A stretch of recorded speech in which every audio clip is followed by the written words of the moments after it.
Assalamualaikum warahmatullahi wabarakatuh. Saya pemateri pertama akan menjelaskan tentang pengertian akad mudharabah. Akad mudharabah merupakan salah satu dari beberapa akad yang digunakan untuk bertransaksi di lembaga keuangan syariah. Pengertian mudharabah dalam kamus bahasa Arab berasal dari kata doraba yadribu dorban, yang berarti memukul atau berjalan. Pengertian memukul atau berjalan ini lebih tepatnya yaitu proses seorang memukulkan kakinya dalam menjalankan usaha. Definisi mudharabah yaitu suatu perjanjian usaha antara pemilik modal dengan pengusaha, di mana pihak pemilik modal menyediakan seluruh dana yang diperlukan dan pihak pengusaha melakukan pengelolaan atas usaha. Akad mudharabah dibagi menjadi 3, yaitu nomor 1, akad mudharabah mutlaqah. Mudharabah mutlaqah adalah bentuk kerjasama antara sahibul mal dan mudharib yang cakupannya sangat luas dan tidak dibatasi oleh jenis usaha, waktu, tempat, perusahaan, dan pelanggan. Yang kedua, mudharabah muqayyadah. Mudharabah muqayyadah adalah kebalikan dari mudharabah mutlaqah. Mudharib dibatasi dengan jenis usaha, waktu, dan tempat usaha. Nomor 3, ada mudharabah mustarakah. Bentuk mudharabah di mana yang mengelola investasi juga menyertakan modal atau dananya dalam kerjasama investasi. Akad mudharabah mustarakah merupakan penyatuan antara akad mudharabah dan akad musyarakah. Sekian dari saya, kurang lebihnya mohon maaf. Wassalamualaikum warahmatullahi wabarakatuh. Assalamualaikum warahmatullahi wabarakatuh. Sebelumnya perkenalkan, nama saya Nurul Hamsian, NIM 016. Di sini saya akan melanjutkan materi dari pemateri sebelumnya, ini mengenai landasan hukum mudharabah. Landasan hukum mudharabah ini dapat kita jumpai dalam Al-Quran, hadis, qiyas, dan juga ijma. Dalam Al-Quran ini terdapat dalam Quran surat Al-Muzammil ayat 20 dan Quran surat Al-Jumu'ah ayat 10. Quran surat Al-Muzammil ayat 20 yang artinya yakni, dan orang-orang yang berjalan di muka bumi mencari sebagian karunia Allah, dan orang-orang yang lainnya lagi berperang di jalan Allah. Yang menjadi argumen dasar dilakukannya akad mudharabah dalam ayat ini yakni pada kata yadribun, di mana yang sama dengan akar kata mudharabah yang memiliki makna melakukan suatu perbuatan usaha, perjalanan usaha. Juga terdapat dalam Quran surat Al-Jumu'ah ayat 10 ini yang artinya, apabila sholat telah dilaksanakan, maka bertebaranlah kamu di muka bumi. Carilah karunia Allah dan ingatlah Allah banyak-banyak agar kamu beruntung. Berdasarkan kedua ayat Al-Quran di atas, pada intinya berisi dorongan bahwa setiap manusia untuk terus melakukan perjalanan usaha. Selanjutnya, landasan hukum yang terdapat dalam hadis yang diriwayatkan oleh Ibnu Majah dari Suhaib bahwa Nabi Muhammad SAW bersabda, 3 perkara yang mengandung berkah ialah jual beli yang ditangguhkan, mengerjakan qard atau memberi modal kepada orang lain, dan yang mencampurkan gandum dengan jelas untuk keluarga, bukan untuk diperjualbelikan. Yang selanjutnya ada ijma. Selain ayat Al-Quran, hadis, kebolehan mudharabah ini juga didasarkan pada ijma. Diriwayatkan bahwa sejumlah sahabat menyerahkan kepada mudharib harta anak yatim sebagai mudharabah dan tidak ada seorang pun mengingatkan mereka karena hal ini dipandang sebagai ijma. Selanjutnya ada qiyas. Sebagian ulama juga mendasarkan mudharabah ini dan dikiaskan pada transaksi musyaqqah. di mana menyuruh seseorang untuk mengelola kebun. Selain itu, di antara manusia yang miskin, ada juga manusia yang kaya. Di satu sisi, banyak orang kaya yang tidak dapat mengusahakan hartanya. Di sisi lain juga, tidak sedikit orang miskin yang mau bekerja, akan tetapi tidak memiliki modal untuk dibuatnya usaha. Selanjutnya ada rukun dan syarat mudharabah. Ada beberapa rukun dari transaksi mudharabah ini yang harus dipenuhi. Yang pertama ada pelaku akad, di mana disebut sahibul mal, yakni pemodal. Yang kedua objek akad, yaitu modal atau jenis usaha atau kerja dan keuntungan. Selanjutnya sigat, yaitu ijab dan qabul. Sedangkan syarat akad mudharabah yang berkaitan dengan rukunnya yaitu ada yang pertama, pihak-pihak yang melakukan akad mudharabah disyaratkan harus memiliki kemampuan untuk dibebani hukum atau mampu untuk melakukan kesepakatan. Yang kedua, memiliki modal kerja. Sejumlah uang yang diberikan oleh sahibul mal kepada mudharib atau modal yang diserahkan dalam bentuk uang tunai dengan rinci berapa nilai uangnya. Kemudian, modal dalam akad mudharabah harus memenuhi ketentuan sebagai berikut. Yang pertama, modal harus berupa alat tukar, bukan barang. Yang kedua, modal harus dapat diketahui sehingga mudah untuk diukur. Yang ketiga, modal harus dalam bentuk tunai, bukan utang.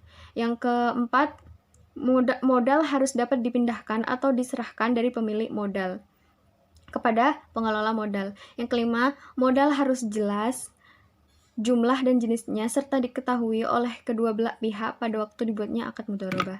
Yang ketiga, syarat yang selanjutnya ada keuntungan nisab. Yang pertama, keuntungan mestinya diketahui kepadanya mereka, karena jika keuntungan tidak jelas, maka akibatnya akad mudharabah menjadi fasid. Yang kedua, keuntungan mestinya dimiliki atau dipotong besar modalnya. Yang ketiga, harus diperuntukkan bagi kedua pihak dan tidak boleh disyaratkan untuk satu pihak.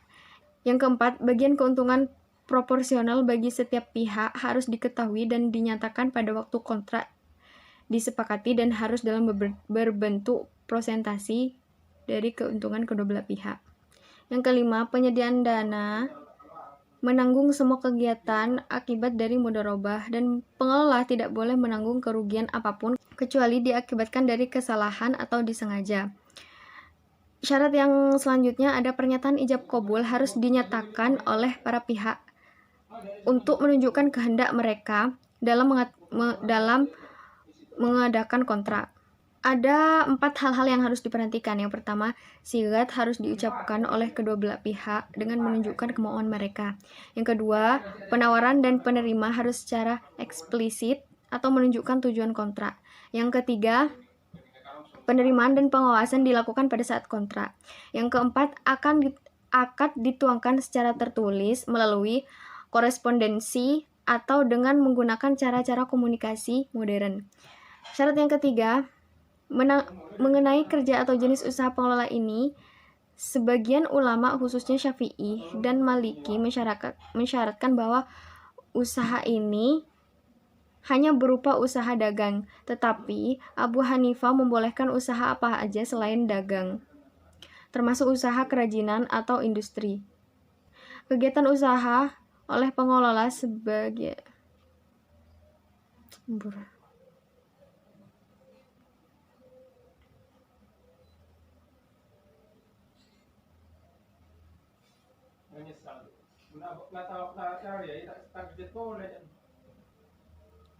Selanjutnya, berakhirnya akad mudharabah.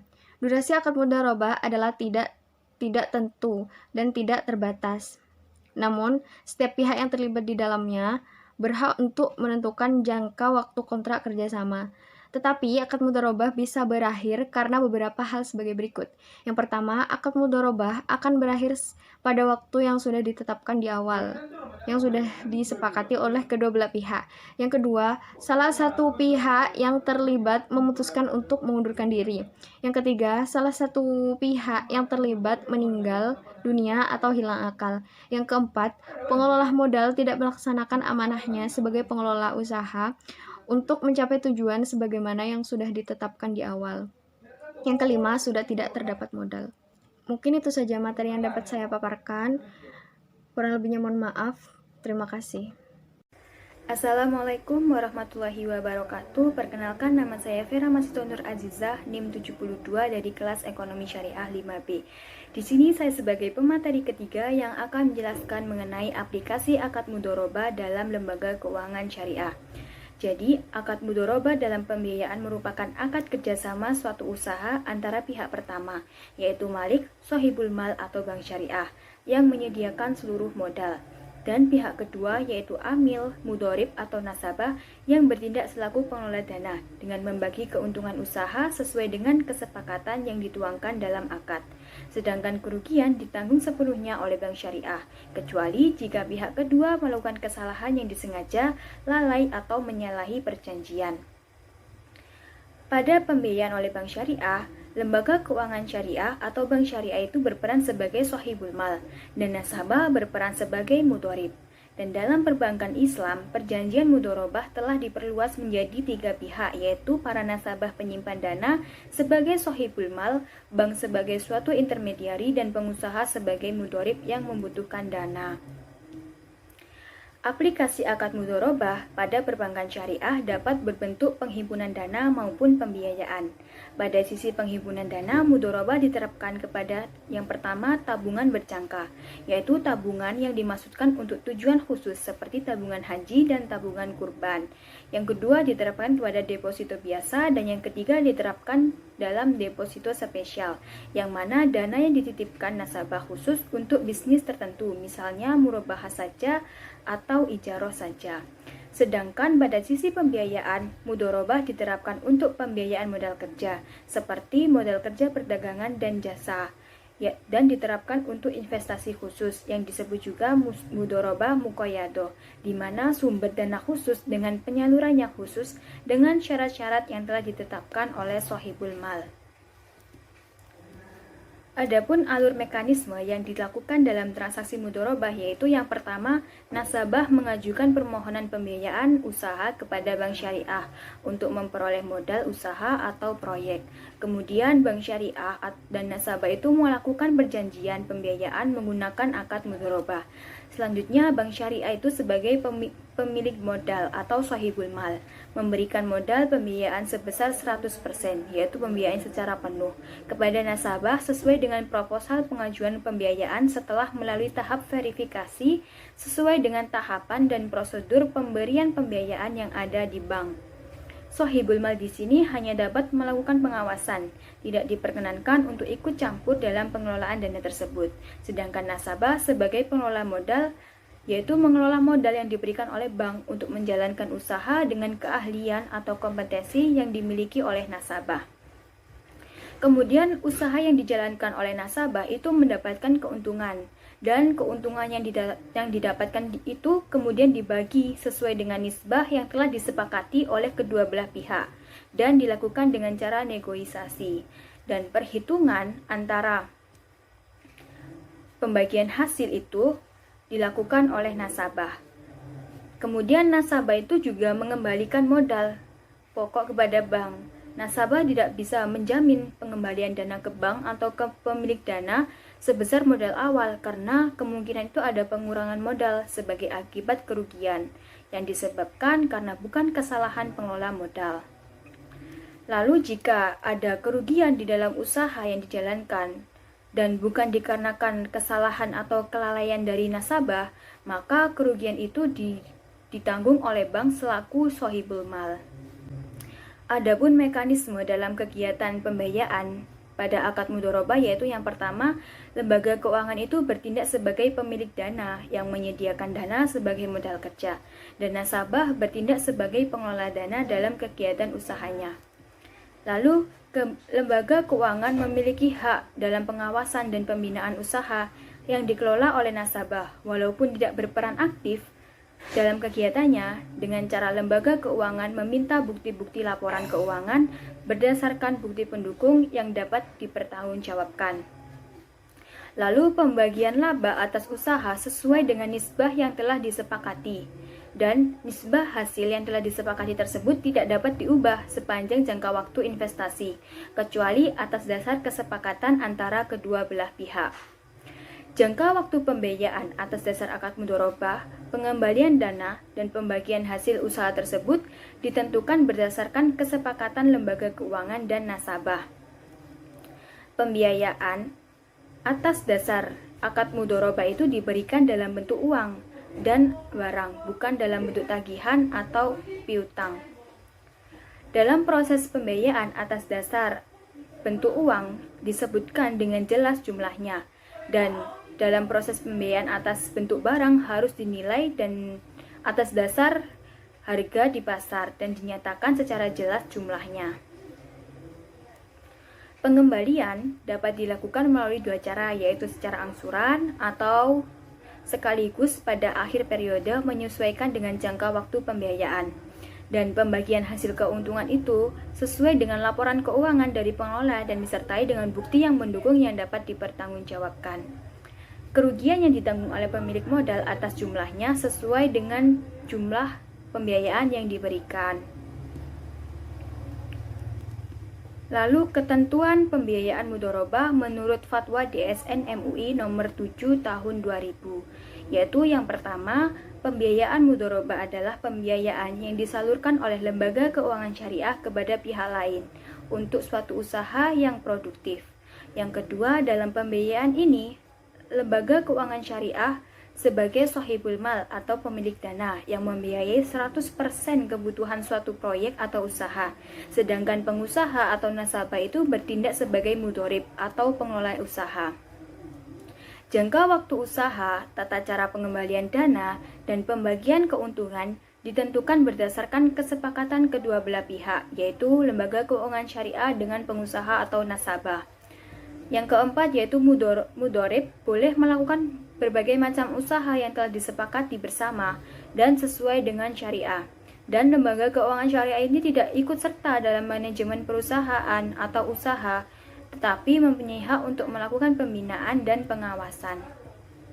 Jumlah dana pembiayaan harus dinyatakan dengan jelas dalam bentuk tunai dan bukan piutang. Dan lembaga keuangan syariah ini sebagai penyedia dana menanggung semua kerugian akibat dari mudharabah, kecuali jika mudharib atau nasabah itu melakukan kesalahan yang disengaja, lalai atau menyalahi perjanjian. Pada prinsipnya dalam pembiayaan mudharabah itu tidak ada jaminan.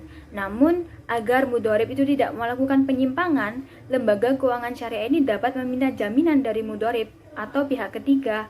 Jaminan ini hanya dapat dicairkan apabila mudharib terbukti melakukan pelanggaran terhadap hal-hal yang telah disepakati bersama dalam akad. Lalu kriteria pengusaha, prosedur pembiayaan dan mekanisme pembagian keuntungan diatur oleh lembaga keuangan syariah dengan memperhatikan fatwa DSN MUI. Selanjutnya yaitu biaya operasional dibebankan kepada mudharib. Dan dalam hal penyandang dana atau lembaga keuangan syariah tidak melakukan kewajiban atau melakukan pelanggaran terhadap kesepakatan, mudharib berhak mendapat ganti rugi atau biaya yang telah dikeluarkan. Sekian penjelasan dari saya, kurang lebihnya saya mohon maaf. Wassalamualaikum warahmatullahi wabarakatuh. Baik, perkenalkan nama saya Umi Qurratul Aini, saya sebagai pemateri terakhir yaitu mudharabah musyarakah dalam lembaga keuangan syariah. Yang mana mudharabah musyarakah adalah bentuk akad mudharabah yang dalam kegiatan usahanya atau mudharib pengelola modal atau dana menyertakan dana yang dimilikinya. Nah, itu biasa disebut dengan sirka. Untuk diinvestasikan secara bersamaan. Dalam mudharabah musyarakah terdapat pengelola dana. Pengelola dana itu ada karena akad mudharabah dan disertakan juga dananya dalam investasi bersama berdasarkan akad musyarakah. Pemilik modal musyarakah atau mustarik memperoleh bagian hasil usaha sesuai dengan porsi modal yang disetorkan. Pembagian hasil usaha antara pengelola dan pemilik itu dalam akad mudharabah. Menurut fatwa DSN MUI 50 DSN MUI nomor 3 2006 itu menjelaskan bahwasanya lembaga keuangan syariah diperbolehkan untuk mengelola akad mudharabah musyarakah tersebut, dan dijelaskan prakteknya mudharabah musyarakah sesuai dalam DSN tersebut, berdasarkan ketentuan untuk produk penghimpun dana dan untuk produk penyaluran dana. Itu kalau menurut DSN MUI nomor 50, DSN MUI nomor 3 dan 2006. Terus untuk konsepnya sendiri yaitu akad yang diterapkan, akad mudharabah musyarakah perpaduan antara dua konsep, dan nasabah pengelola modal menyertakan modalnya. Nasabah yang menjadi mustarik atau penyerahan modal berhak memperoleh bagian. Nah, hasil investasi dibagikan terlebih dahulu, jadi sistem bagi hasil. Apabila sesuatu hasil investasi mengalami kerugian, maka sebagai nasabah atau mustarik bertanggung jawab menanggung kerugian disesuaikan dengan porsi modal yang telah disertakan. Seperti itu. Mungkin cukup dari saya. Wassalamualaikum warahmatullahi wabarakatuh.